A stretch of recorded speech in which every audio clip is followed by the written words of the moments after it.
ලෙනවර රජමහා විහාරේ කන්ද උඩට යනකොට කළුගලේ ගල්පඩි නෙරලා තියෙනවා. ඉතින් ඒ ගල්පඩි වල මෙන්න මෙහෙම නම් කීපයකුත් සටහන් වෙලා තියෙනවා අපි දැක්කා. ඉතින් සමහර වෙලාවට එදා දැන් බොහෝ කාලයකට කලින්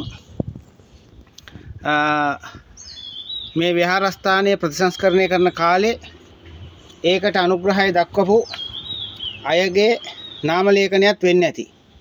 එකම විදිහේ අකුරු හැඩතල තමයි තියෙන්නේ. ජොආනිස් ඉන්නවා, හර්මානිස් ඉන්නවා, ඊට පස්සේ ජොරෝනිස් ඉන්නවා.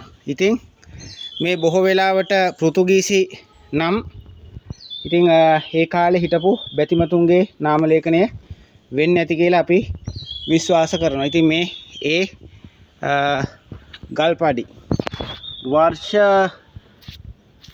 තියෙනවා ගල්පඩිද දන්නේ.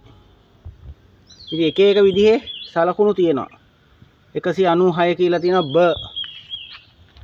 ඉතින් මේ විදිහට තමයි මේ කළුගලේ නෙලපු ගල්පඩි.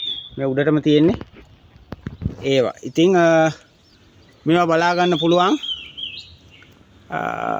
ලෙනවර රජමහා විහාරයට ඔබ නිවාඩු දවසක ආවොත් මේ ටික දරු පැටවු එක්ක බලා ගන්න පුළුවන්. මේ අපේ ඉතිහාසය.